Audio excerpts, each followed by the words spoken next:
And welcome to episode 98. In this week's episode, we have some top tips for homeowners for this spring. We also have some listeners' questions answered. And in the history section, the big beer tsunami that hit London. That and some more in this week's episode. But first of all, here's my friend Sean to tell you a bit more about the podcast. Are you a new person coming into plumbing and heating? Are you a homeowner that likes a bit of DIY? Or are you a business owner and wanted a bit more knowledge before you make some decisions on your plumbing and heating? Stay tuned to the podcast and hopefully we'll be able to help you out with some of your questions. And welcome back. Thank you very much indeed for listening, guys. So we've got some listeners' questions of, what temper should we set the thermostat this summer? So I think we're thinking a little bit too far ahead at the moment. We're still in March, so it's still a bit on the spring side. But the idea is that all depends on what system you have and how you control your heating. Now, if you control your heating where you've got maybe a mechanical timer on the front of your boiler and you have that on the permanently on situation, you could set the thermostat down to its minimum setting. Now, I would say in the summer, set these down to maybe 10 degrees, 12 degrees, something along those sort of lines. Quite a low number, because what we'll get, like certainly at the moment, we've got sort of mid-teens during the day with a bit of sunshine sometimes. And that's actually quite warm, and that radiates through the windows of your home, and it really does warm it up a treat. But at night at the moment, we're still getting single digits in the evening. So we're still looking at sort of 5-6 degrees. I think this week we're going to get 3 or 4 overnight temperatures. So it's still a bit on the chilly side. So having it set to around that 10-12 degrees during the summer is, if we do get that dip in temperature overnight, that little freaky cold snap, or as we're going into the autumn and suddenly the weather does change, then the boiler's ready to kick in just in case, and it'll just take that chill off the air. Not a great chill off the air, mind you, 10-12 degrees, but it's low enough where it's not going to kick in on a nice warm day and a pleasant evening as well. So I'd say turn it down if you've got that. If you've got some sort of Hive system, smart system, Nest system, I'd say you can actually set it on the app. You can actually turn it to off, so you can actually completely disable really easily. But just remember, when we come around to the autumn again and the days start turning cold, that you remembered how you turn your heating off. We do get lots of calls here at Gaslec, domestic and commercial buildings, where they turn the heating off for the summer and they completely forget. But one massive tip I'm going to give you guys is, as we start coming into the spring, into the summer, and it all starts warming up, don't turn all your TRVs, your thermostatic radiator valves, into the off position, then leave them in that position all summer long. Because in 3, 4, 5 months' time, when you come to turn the heating back on and you turn that knob, that little pin on the spring has got stuck in the down position, and now your radiator doesn't work. Sometimes with a little bit of an engineering tap, as we call it, with a spanner can free these back up. But inevitably, once they start getting stuck in a position, they start losing their performance. And they can get noisy as well when they're going from the on to the off and the off to the on position as they're passing through, if they've been a bit worn in the past. So hopefully that answers that question. Weather compensation, does it work? Well, yes, it does. And where it really does work, it's in the spring and the autumn. So when we're starting to get those slightly warmer days, then it really comes into its own. So if you don't know what weather comp is, so weather compensation is a device that will fit to sort of more modern boilers, and it'll actually start setting the flow temperature of like your combination boiler. So in the winter, let's say it's 0 degrees outside, and you set your flow temperature to 65 to your radiators, it will give you 65 degree flow temperature, because it knows what the temperature of the inside of the building is and of the outside. And it says the difference between the two is quite wide. Let's turn the heating up to its maximum, and then it'll give you 65 degree flow. When we start coming into the spring and the autumn, when it starts to change, when we start to come into spring, we start getting those warmer days and we're still demanding heating. It'll recognise that the outside temperature may be 15 degrees, inside temperature maybe is 18 degrees and you're demanding 21 degrees, it won't give you that full 65 degree flow temperature. It'll give you somewhere in the middle of that, or just over the middle of that. So it'll give you more of a, not so much of a scalding hot temperature, but it'll give you a very warm radiator flow, because it knows the difference between the inside temperature, the outside temperature for your heat loss, and your desired temperature. The gap isn't that big. So it doesn't want to go flying off with 65 degree flow, and it heats up far too rapidly and overshoots its target temperature. So it's a bit clever in that way, and then obviously the complete opposite for the autumn. When we start cooling down on the outside, it starts then extending the temperature of the flow of the water for the radiator system. Very important that we be mindful of using weather compensation. If we've got this system and the water goes via a set of 2 ports and feeds a hot water cylinder. And the problem you get there is that we need to achieve 60 degrees at least once a week for our Legionella sort of cycle, to make sure if there's any sort of bugs in there that are killed off on that. So if we've got a 40 degree flow of temperature coming through from the boiler, it'll never heat the water up to 60 degrees. It's not that clever. There are other ways to do it, but I'll go through it in another video. So reducing heating costs on the chilly nights. So at the moment, that one's come in. Obviously, at the moment, we're in the springtime. We're getting single digits in the evening. So I did go through this on a previous episode. So when it starts to get dusk, a really good money-saving tip for heat loss is to actually close your curtains. And nice, thick, heavy curtains, if you've got them, pull them to. Make sure they're not over the front of a radiator if you've got that under a window. Make sure that we pull them up and we pull them tight, tuck them through. So thick, heavy curtains actually do save a lot of energy. I was working on a boat a couple of years ago, and it's a massive barge it was. And it was really, really cold because it was so big, and obviously the bottom bits are underwater, so that's only going to bring the cold in. It was winter as well, but what they did is have these thick curtains. They made up like areas, like an L-shaped curtain to make like a snug in a very large area, and they made this up, and inside they had some sort of heater. I forget what the heater was now. And as I popped round, the lady of the vessel was there, and I popped my head around to say hello, and the temperature difference between one side of the curtain and the other was absolutely dramatic. It was really noticeable, and how warm and how much actually that curtain actually kept the heat into that small area. So if you've got open fireplaces, you can lose a lot of heat through there. Drafty floors, if you've got sandy floorboards, they look great. But if you've got a suspended floor, it can really whisk up a wind through them. And the dust as well. If you've already got that, you'll understand that. But yeah, so getting as many coverings on the floor as you can. So any sort of rugs, if you've got floorboards, anything along those sort of lines can help as well.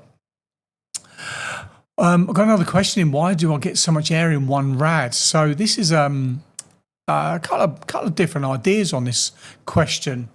So if it's on a sealed system, so a combination boiler, you've got a filling loop or a pressure gauge on the front of your boiler, and you have to top it up every now and then. Those systems are called sealed systems, so they're not open to the atmosphere like a vented system where you have the tanks and the loft. So if we talk about a sealed system to start with, now if you do run these, and let's say we've got a leak and the pressure then drops down, inside the boiler above the pump will be an automatic air vent, and that's like a float. So if you've got a boiler like a Worcester, now Worcesters are run really low on pressure before they lock out on a water pressure error code. As they do drop out, as the pressure drops, what we can get is the pump spins, the float drops, and there's like a little valve on the top. And if that's open, which it usually is, that can draw air in, pull it into the pump, And then if you then pressurize it, it'll then fly around the heating system, and that slug of air will then come round to typically the first radiator on the system and start building up from there. So it could be that you're losing pressure and the air's coming in via the auto air vent that should only be poking out. Another theory is you've got a really dirty heating system and the water in there is really starting to break down, and the hydrogen and the oxygen are starting to separate in the water. So it could be that you've got a really dirty heating system. So get that tested. You can buy the just from Amazon, the little test kits for yourself. You can drain a bit of water from the drain valve. You can take a little bit of water off for a sample. Well, the next time you have your heating boiler serviced, you can ask the heating engineer for to do a water sample test. So we'll draw a bit of water off and we'll have a look at the clarity, and we have these little dip test things, and we can pop them in as well, and then we can see where your water quality is at. And the last one to talk about is open vented systems. So this is where you've got the water tank in the loft. Now, if you've got an over pumping issue, so if you've got a blockage, so there's something which we historically call the H, which is the fill and vent part just before the pump, between the boiler and the pump, and it goes then pumped to 3-port or 2 ports, wherever the system is. Now that system there, that area, we call it the H because it usually comes up, across, down to the pump and then goes up. So it looks like a little set of rugby bars, you know, those little gold bars at the end. They're notorious for getting blocked. So if you've got a blockage in that area and the pump's pushing it through and it's sucking it back up through from the boiler to the pump, because it pushes towards the system and then pulls it through the boiler, then we can start getting over pumping. And if we can start getting some situations, if the pipe that goes into the big vent pipe that goes into the tank above, it comes up and then hoops over on a bend. If there's an issue with that, that can then start to draw down air, and then that can then start sucking in and then draw loads of air in to your system. And that's very common actually as well, for one radiator to be full of air from time to time. You might find it the other way around, where we start getting over pumping, where we start putting water into it. You can hear water in the loft running, like a toilet filling, that sort of noise, or the overflow pipe starts going as well. Another trick for the overheating, which is a little bit off the question here, is the over pumping, is you put your hand into the small F&E tank and it's warm. And if it's warm, then we definitely know we've got over pumping. So we've got a blockage in the system that needs to be cleared. And you're losing so much energy, so much efficiency and gas within or electricity, all depends how you do it, within your system, if that F&E tank up in the loft is warm and it's over pumping. So really, really get that checked. And don't leave it to next autumn to get these little problems solved. Get them done as early as you can, certainly sort of this time of year when you're not really needing the heating, and we can get a good power flush in, we can cut some pipes out and we can clear some tubes and get it all working, because you don't want all of that part of the system to completely stand still like all summer long, while you've got all these problems there and they ain't getting better, they're only getting worse. So get them nipped in the bud. That is my top tip there for you guys. So my last question in this section is, what is my most used tool every single day? Well, if you've ever met me, one thing that I always have, apart from my Weir screwdriver set in my hand, is my head torch. Some days I go home and I can feel the indent of it on my head. I've got I think it's a LED Lenser head torch, the adjustable beam on it. It's rechargeable. I've got the charger in the vehicle, so every time that I get up, leave a job, I'll plug it back on charge because it's rechargeable, and I make sure I charge that up all the time. It's a fantastic torch. Two light settings. It sounds like I'm selling them. 2 light settings, but an adjustable beam as well. A fantastic torch. And you know, I always say, I know I'm a little bit older and I wear glasses, but I always say, you know, you get a good light on it and you can see what you're doing. So I wear a head torch. So what's new things in domestic heating? And do you know what it is, I think, guys? Certainly for us tradies out there in the industry, I think the best thing that we've got in domestic heating isn't heat pumps. I think it's the training. I think the training has really, really come along a long, long way with our heat geeks and stuff like that. And they're putting stuff out on social media. I know they have their courses running, but understanding low temperature heating, heat loss as well, the emitters, the radiators, the underfloor heating systems, and being a lot more open-minded when it comes to installation and getting things right before we start to size up heating systems. When we had combination boilers, I went around when they first started coming out into plumbing and heating, but it really was you fit the boiler, and we had a bit of a guess when it's like, a 30 kilowatt boiler, that'll take care of the heating, no worries. We didn't have to size anything up.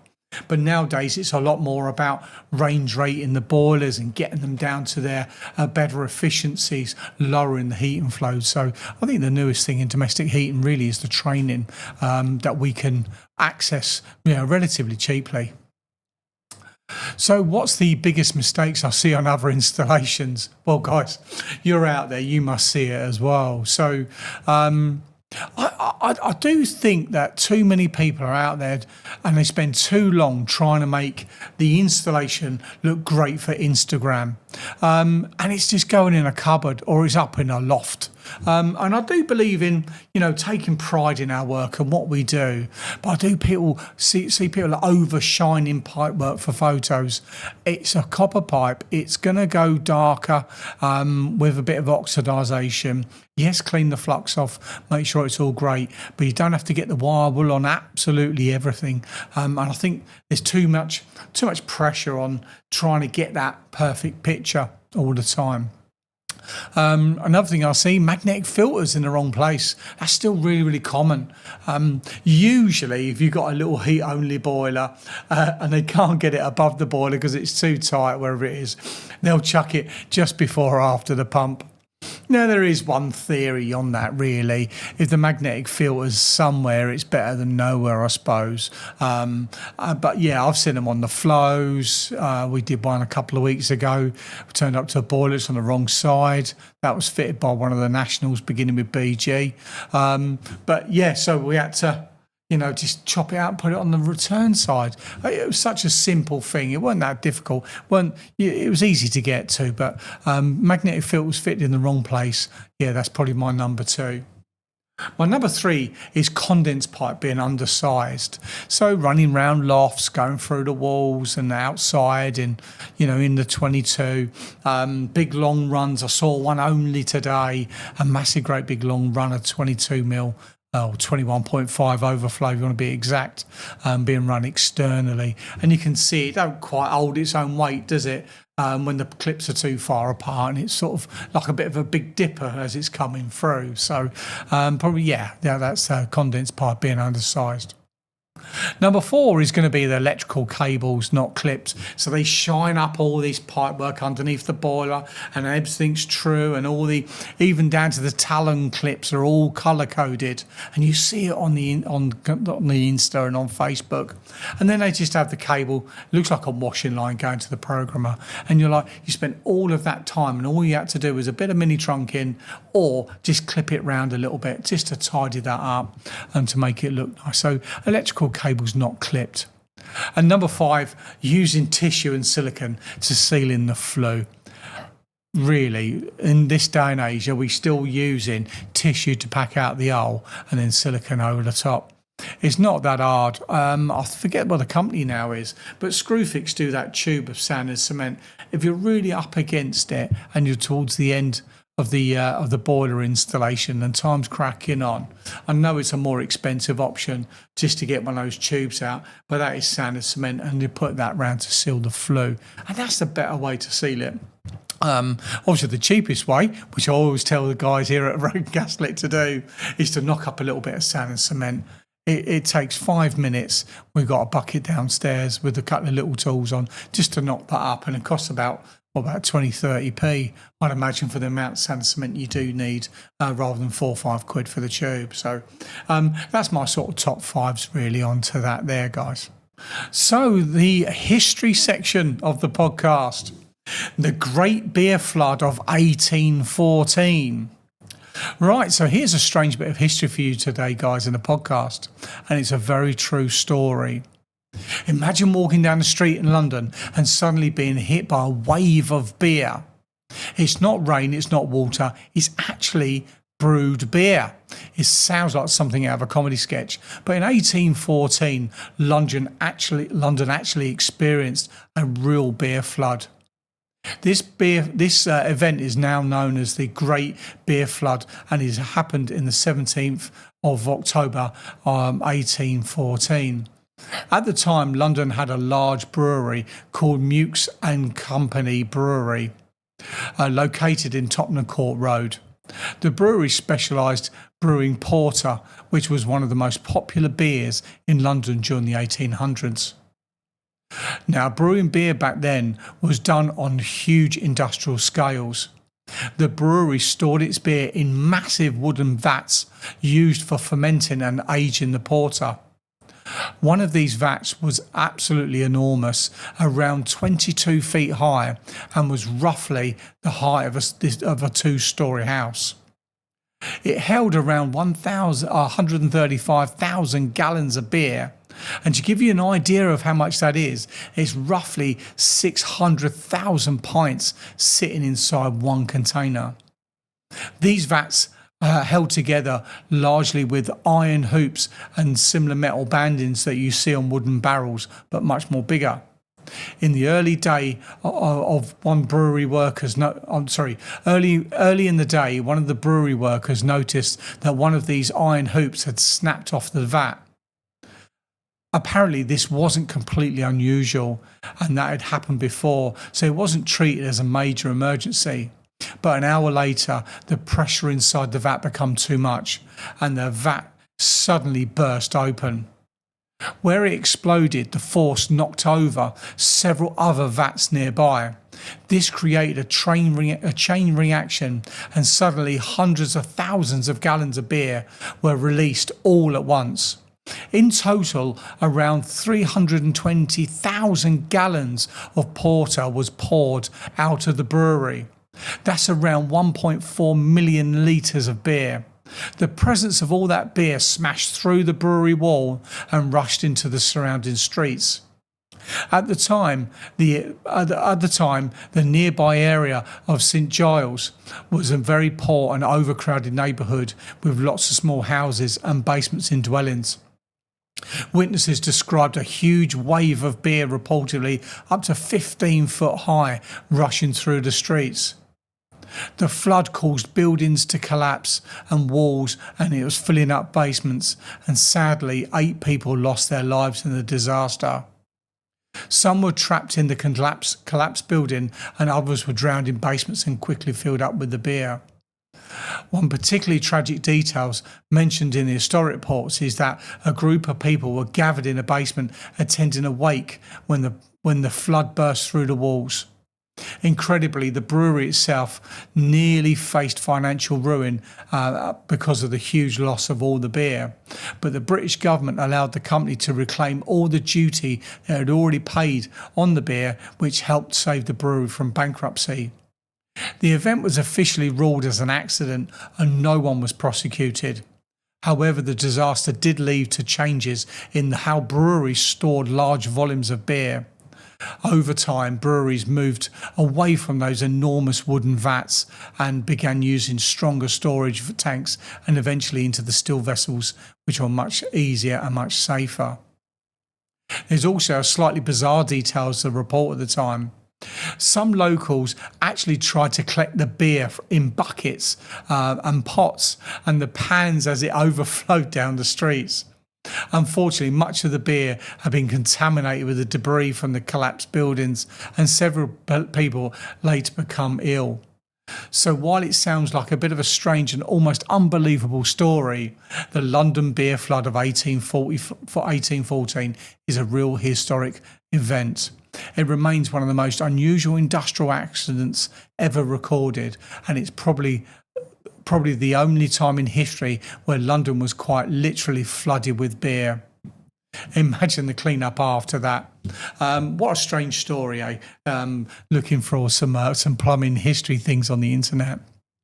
So we're in episode 98, as you can see up on the thing. Oh, I've got to turn the light on. Saving batteries. Episode 98. So we've only got 2 weeks to go for the 100th episode.